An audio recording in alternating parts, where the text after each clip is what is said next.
So, ayan, what's up mga kananay ko? Ayan, the Dawn. O, diba? Ano ang aking hinanda ngayong hapunan para sa aking amo? Ang amo ko ngayon ay hindi daw dito kakain yung mag-ina. So, yung lalaki lang daw ang ipaghahanda ko ng pagkain. So, ano nga ba ang aking ginawang o ihahandang hapunan para sa aking among lalaki?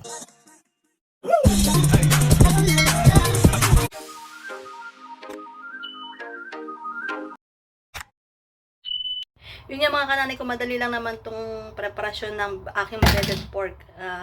Meron ka lang itlog, breadcrumbs, asin, paminta, pwede na yun. So, alam nyo naman yun, paulit-ulit lang tayo. Hindi ko na i-discuss. Hindi ko na ipinakita talaga kasi wala talaga akong time na i-video pa yung sarili ko para doon niya. Kung mo nga lang ngayon ay oras na ng pagluluto at hapunan na, kaya ayan, nakahanda ng ating kawali. Ayan. Wow! O diba, ang inay niyong nagbabaganda palagi. Ugalin natin palagi nakangiti. Para di tayo pumangit. Sana all. Mga kananay ko, naghanda ako kanina ng pork chop. Breaded pork chop. Ayan siya mga kananay ko. Hindi ko na nga lang naipakita kung paano ko siya ginawa. Kasi nga, syempre, alam nyo naman, busy-busy ang inay dito sa paggagawa. At sinamantala ko yung talaga namang wala yung aking alaga para ako ay makapaglinis ng maigi. Dahil kabili-bili na niyo yung aking amo. So, ilang piraso yan mga kananay ko? 4 na pirasong pork chop. Ayan. Pinanda ko na siya kanina para ipiprito ko na lang. Ay, ayan, hindi nga ako mga kananay ko. Di ba sabi ko nga sa inyo, kailangan ko talagang magbawas ng timbang kasi ay madali ako mapagod. Ayan, at syempre mga kananay ko, may binabad na rin akong pechay. Ayan, ang hapunan ng aking amo. Dito kasi kailangan, kahit naman dyan sa Pilipinas, di ba, naging ugaling natin hugasan mabuti yung gulay-gulay, di ba? Kailangan hugasan yan. So kasi mga kananay ko minsan, may mga, alam niyo may mga putik-putik dyan na nasisingit. Ayan, kaya kailangan ay hugasan natin mabuti. Ay, ibababad natin dyan yan. Ayan, di ba? Madali lang naman itong mga kananay ko eh. So ayan, nagpainit tayo ng mantika para iprito na natin ang ating pork. Ayan. Hindi natin alam kung mainit na siya, so try natin. Ayan, lulutuin natin siya dyan. Ayan, parang di pa nga siya masyadong kainitan. O, diba? Ayan. Siguro kasya 4 ano? Try natin 4. Pero hindi, parang maliit. Di ba? Parang nagkuli pa ako kung 4 o hindi. Ayan, parang hindi nga eh. Ay! Diba? Ganyan lang siya mga kananay ko. Madali lang siyang gawain. Kayang-kaya nyo yan. Diba? Marami yung mga ating mga kananay dyan na mahilig magluto.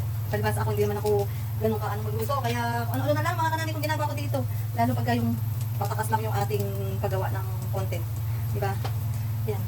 Habang nakaprito siya, ay nagpupunas tayo. Nagdagan natin ng konting mantika kasi hindi ito nalagyan. Ayan. Isip-sipin naman yan. Tapos mga kananay ko, para hindi mapigla yung ano niya, pinaan natin sa mahinang apoy. Ayan. So, antay lang natin siya hanggang mag-golden brown. O, diba? So, yun nga mga kananay ko, tingnan natin kung mag-brown-brown na ba siya. Baliktarin natin. Ayan. Diba? Baliktarin natin. Ayan. Kasi meron naman tayong ano, pwede naman di chopstick eh. Bakit na chopstick ang aking ginamit? Meron naman akong CNC dyan. O, diba? Ayan. Huwag lang siyang masosobra ng luto kasi baka hindi makain. So, ayan, ganyan siya. Prito lang. Diba, Dazan?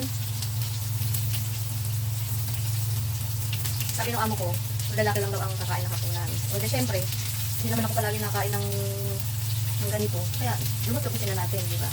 Samantalahin natin yung tayo ay makakapagkuha ng sapat-sapat ba talaga. Hindi yung kulang-kulang. Ha? Ayan, o yan. Hindi siya bigla, di talaga dapat siya bigla kasi itunog siya. Ayan, di ba mga nanay ito? Para lang talaga, para mabuhay. Ito yung medyo ano eh. Ayan. Antay lang natin siya.